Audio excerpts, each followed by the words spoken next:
So hello everyone, কেমন আছেন সবাই? আশা করি সব ভালো আছেন। তো কারাগার থেকে বেরিয়ে কি বলল মামুনুল হক এবং আমাদের উদ্দেশ্যে কি বক্তব্য দিলেন তা এই ভিডিওর সম্পূর্ণ জানানো হবে। তো ভিডিও সম্পূর্ণ স্কিপ না করে দেখতে থাকুন। কারাগার থেকে বের হয়েই জ্বালাময় বক্তব্য দিয়েছেন হেফাজত ইসলামের সাবেক কেন্দ্রীয় যুগ্ম মহাসচিব মাওলানা মামুনুল হক। শনিবার 4 মে মোহাম্মদপুর জামিয়া রহমানিয়া আজিজিয়া মাদ্রাসায় আয়োজিত এক অনুষ্ঠানে দীর্ঘ সময় বক্তব্য দেন তিনি।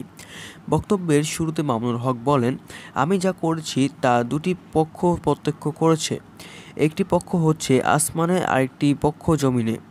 আমি দোয়া চাই জমিনের এই কর্তৃপক্ষের প্রভাবে থেকে আমার ওপর আসমানের প্রভাব যেন বেশি থাকে। আমি আপনাদের কাছে সেই দোয়াই চাই।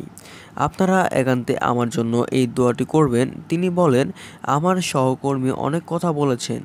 এখানে একটা কথা এসেছে, প্রতিটি ফোঁটা জুলুমের প্রতিশোধ গ্রহণ করার কথা। এই কথাটা আমি একদিকে প্রত্যাখ্যানও করি আর একদিকে সমর্থনও করি। প্রত্যাখ্যাত করি এই কারণে যে যার আদর্শ অনুসরণে আমাদের এই কারাভোগ, আমাদের এই কারাবন, আমরা এই শব্দগুলি বেশি বলি। কারা নির্যাতনের কথা বলবো যত কম বলা যায়। এটা করা নির্যাতন না, মূলত এটা আসলে কারাবরণ। আমরা তো জেনে বুঝে এই পথে পা বেরিয়েছি। কেউ যদি মনে করে থাকে তারা জানে না, তাহলে এটা তাদের জন্য ভুল তথ্য। হেফাজতের এই নেতা বলেন, আমরা জানি এই পথটা কুসুমাস্তীর্ণ নয়। এই পথে কখনো কখনো প্রতীকী অর্থে লাল গালিচা থাকে, তবে সেই লাল গালিচার লালিমাটা যতটা না লালিচার রং দিয়ে লাল হয়, তার চেয়ে বেশি লাল হয় ভাইয়ের শাহাদাতের রক্তের মাধ্যমে। শাহাদাতের রক্ত দিয়ে আমরা সেই পথ পৌঁছাবো, যে পথে শাপলা চত্বরে ভাইয়ের রক্ত দিয়েছে, যে পথে আমার হাটজারির সন্তানেরা রক্ত দিয়েছে, যে পথে বাড়িয়ার ভাইয়ের রক্ত দিয়েছেন। আমার তাদের রক্তকে ভুলবো না। আমরা কোনো সময় সেই শাহাদাত অস্বীকার করার প্রবণতাকে এক মুহূর্তের জন্য বরদাস্ত করব না। আমার ভাই শহীদ হয়েছে, আপনারা অন্তত সরি বলেন, সেটা অন্তত অস্বীকার করার চেষ্টা করবেন না। শহীদের রক্তের সাথে গাদ্দারি করার মতো সেই বেঈমান কাউমি মাদ্রাসায় জন্ম হয় না। তিনি বলেন, আমার কোনো প্রতিশোধ গ্রহণ করি নাই, করতে চাই না।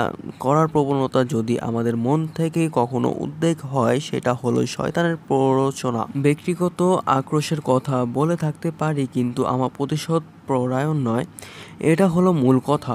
এই হিসেবে প্রতিশোধ শব্দটি প্রত্যাখ্যান করলাম। অন্য আরেক অর্থে আমি প্রতিশোধ শব্দটা সমর্থন নেব। আমার সেই প্রতিশোধ নেব যে প্রতিশোধ হিজরতের আগ পর্যন্ত 12 বছর জুলুম অত্যাচার প্রতিশোধ মক্কা বিজয়ী মাধ্যমে আল্লাহ নবী গ্রহণ করেছিলেন। আল্লাহ নবী মক্কা বিজয়ের পর সেই সকল অপরাধীকে ক্ষমা করার মধ্য দিয়ে আল্লাহ জমিনে দ্বীনের ঝন্ডা সমুন্নত করার মাধ্যমে মধুর প্রতিষ্ঠিত নিয়েছিলেন। তো উনি আরো অনেক বক্তব্য দিয়েছেন, যেটি এই ভিডিওতে কভার করা সম্ভব না। সো এভরিওয়ান, ভিডিও ভালো লাগলে চ্যানেলকে লাইক, শেয়ার এন্ড সাবস্ক্রাইব করে রাখবেন। আর হ্যাঁ, যে কোনো রূপে সবার ক্ষেত্রে চ্যানেলকে বেল আইকন প্রেস করে অল করে দিবেন। তো ভিডিও সম্পূর্ণ স্কিপ না দেখার জন্য আপনাকে অনেক অনেক ধন্যবাদ।